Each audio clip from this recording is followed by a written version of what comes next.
How say you now? Is it not past 2 o'clock? And hear much, Orlando. I warned you with pure love and troubled brain. He hath ta'en his bow and arrows and is gone forth to sleep. Look who comes here.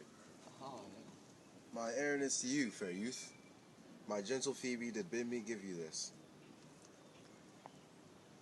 I know not the contents, but as I guess by the stern brow and waspish action, which she did use as she was writing it bears an angry tenor. Pardon me, I am but as a guiltless messenger. Patience herself would startle at this leather and play the swaggerer. Bear this, bear all. She says I am not fair, that I lack manners. She calls me proud, and that she could not love me were man as rare as phoenix. Odds my will, her love is not the hare that I do hunt. Why writes she so to me? Well, shepherd, well, this is a letter of your own device. No, I protest. I know not the contents. Phoebe did write it. Come, come, you are a fool. And turned into the extremity of love, I saw her hand. She has a leathern hand, a freestone-colored hand.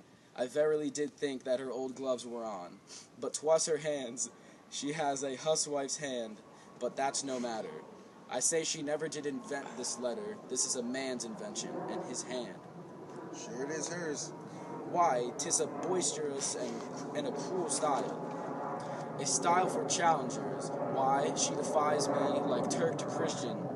Woman's gentle brain could not drop forth such giant rude invention, such Ethiop words, blacker in their effect than in their countenance. Will you hear the letter? So please you, for I never heard it yet heard too much of Phoebe's cruelty. She Phoebes me. Mark how the tyrant writes. That a maiden's heart hath burned, can a woman rail thus? Call you this railing? Why thy Godhead laid apart, warst thou with a woman's heart? Did you ever hear such railing? Whiles the eye of man did woo me, that could do no vengeance to me, meaning me a beast. If the scorn of your bright eyne have power to raise such love in mine, alack, in me what strange effect would they work in mild aspect? Whiles you chid me, I did love. How then might your prayers move? He that brings this love to thee, little knows this love in me, and by seal up thy mind, whether that thy youth and kind with a faithful offer take, of me and all that I can make, or else by him my love deny, and then I'll study how to die. Call you this chiding? Alas, poor shepherd. Do you pity him? No, he deserves no pity. Wilt thou love such a woman?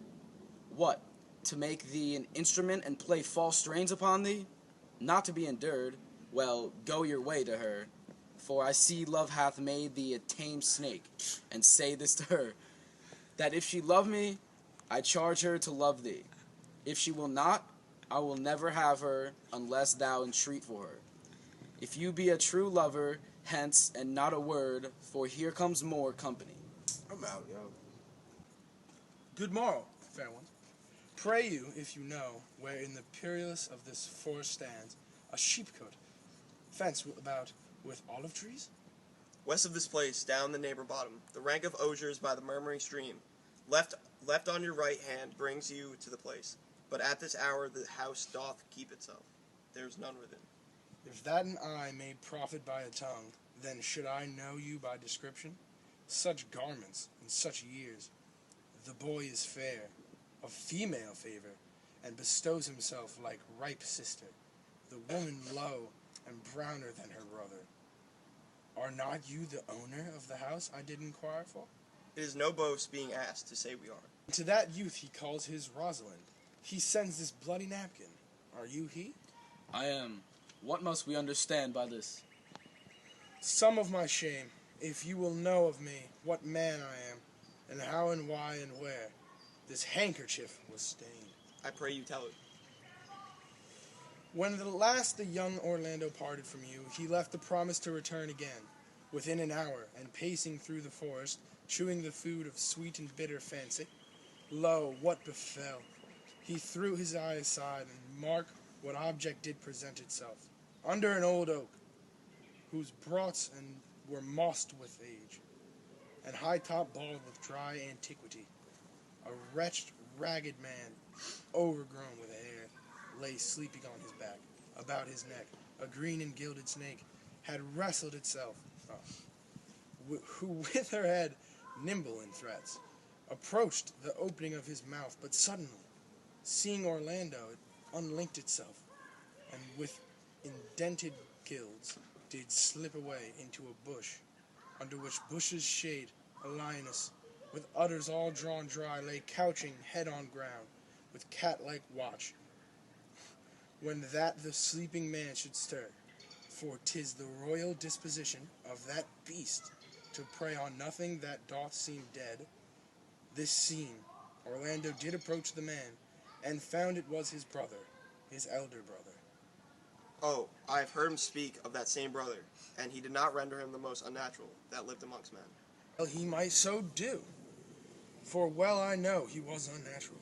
But to Orlando, did he leave him there, food to the sucked and hungry lions? By and by, when from the first to last betwixt us two, tears our countenance had most kindly bathed, as how I came into that desert place. Brief, he led me to the gentle Duke, who gave me fresh array and entertainment, committing me unto my brother's love, who then instantly unto his cave, there he stripped himself, and hereupon his arm the lioness had torn some flesh away, which all this while had bled. And now he fainted, and cried in fainting upon Rosalind.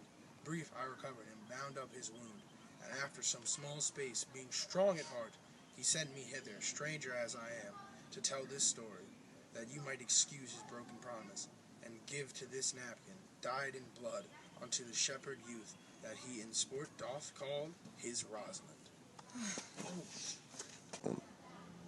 Why, how now, Ganymede, sweet Ganymede? Many will swoon when they do look on blood.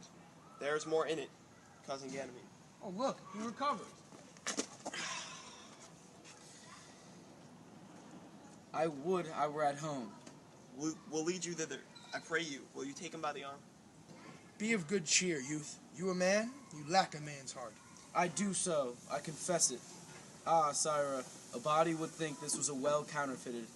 I pray you, tell your brother how well I counterfeited. Hi-ho. This was not counterfeit. There is too great testimony in your complexion that it was a passion of earnest. Counterfeit, I assure you. Well then, take a good heart, and counterfeit to be a man. So I do. But I faith I should have been a woman by right. Come, you look paler and paler. Pray you draw homewards. Good sir, go with us. That will I, for I must bear answer back. How you excuse my brother, Rosalind? I shall devise something, but I pray you commend my counterfeiting to him. Will you go? Here.